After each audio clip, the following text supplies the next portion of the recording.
Hey there, welcome to LSAT Demon Daily. I'm Ben Olson. That's Nathan Fox. We're the founders of LSATdemon.com and our weekly podcast, Thinking LSAT. We have an email here from Evan. The subject is concerns about income during law school. Hey guys, I'm a rising freshman at Hamilton College, so I have 4 years to mold my path. I'm curious whether or not my low income identity handicaps my chances at a law school.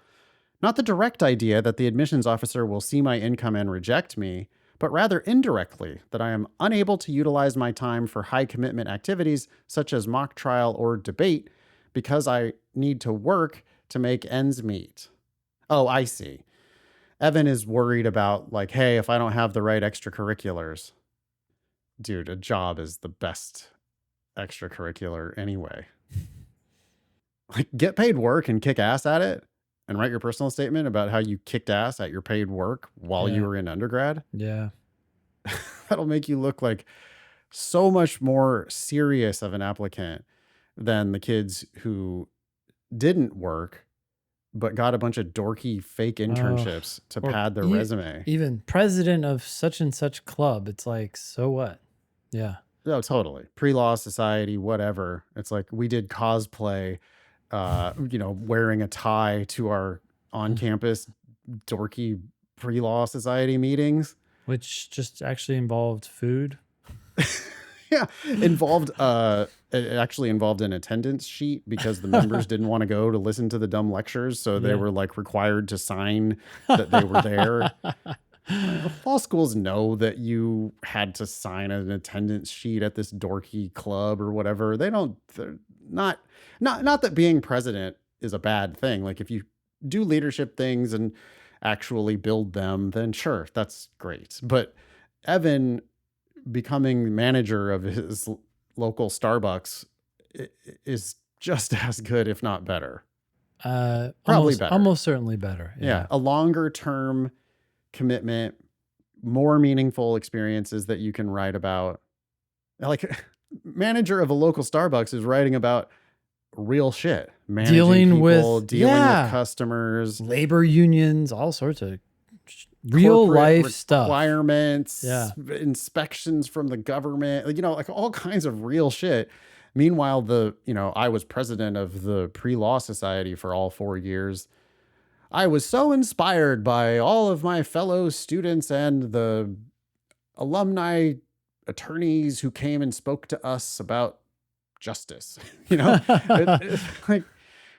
I would prefer the real person. Yeah.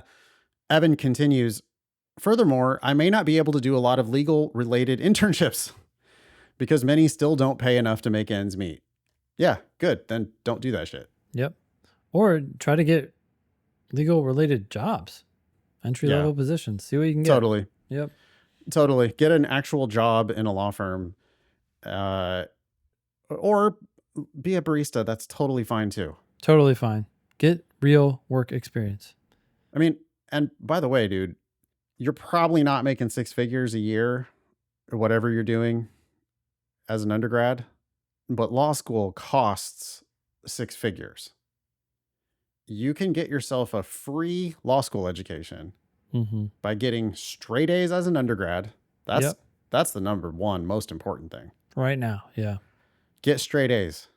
When the time comes, when you have time in your schedule, if you're getting straight A's and you want to start studying for the LSAT, there's tens of thousands or hundreds of thousands of dollars of scholarship money available for people who have the right LSAT and GPA combo. Yep.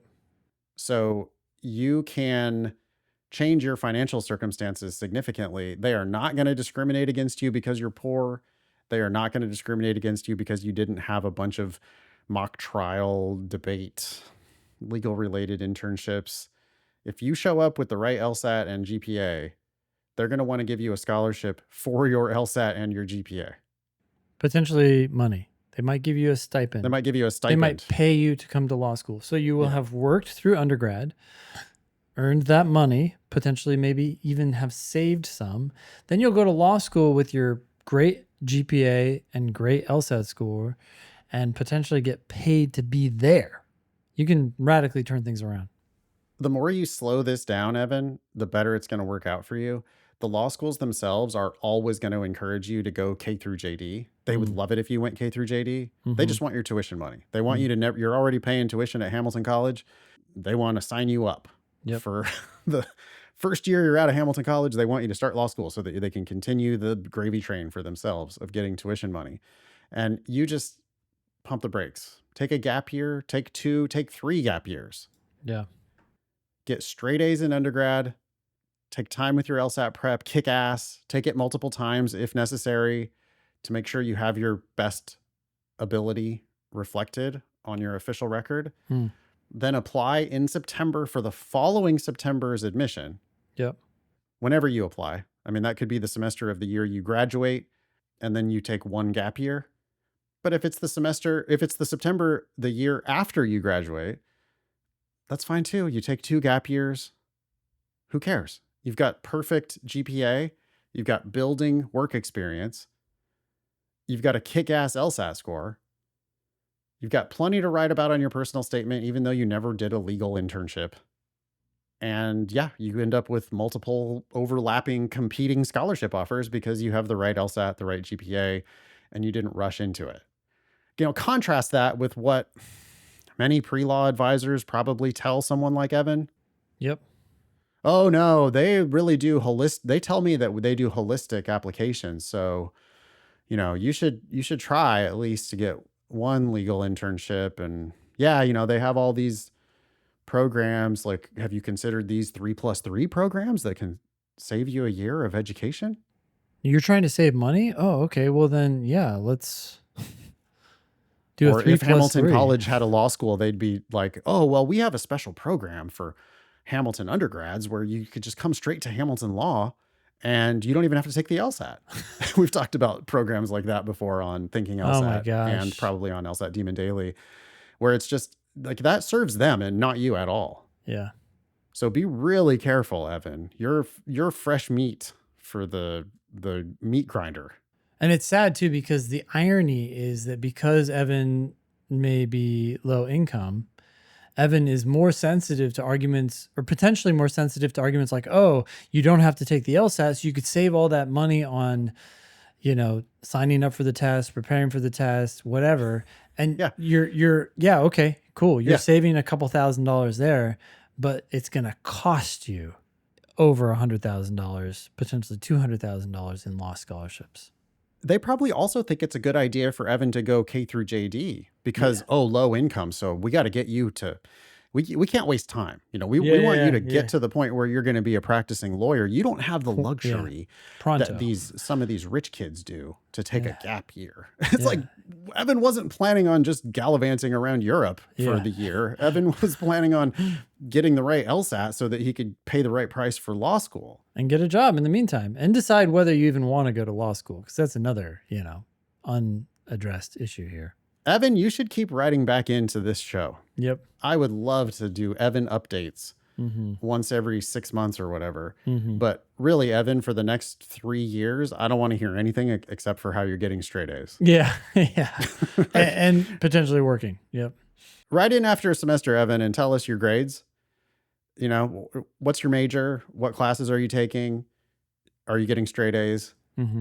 And yeah, where are you working? Like any job though will do. Yep. And it's almost ironic, but like people value what they pay for. So the more money you're making, probably the better job that is. Like probably the more impressive that job is. Yeah. Right? Like if you get promoted and it gives you more money, that probably means something. Like you're going to have better things to write about on your law school personal statement, which that's a road a bridge we're going to cross way down the road. Yep. We won't be talking to Evan about that for 4 years. Straight A's in the meantime, Evan, and you're a perfect candidate for somebody who can go to law school for free or even get paid. But there's a lot of sharks out there in the water that are going to try to convince Evan to do dumb things. We got you. Email daily@lsatdemon.com if you'd like to ask us a question or share some LSAT or law school admissions news. Thanks for listening.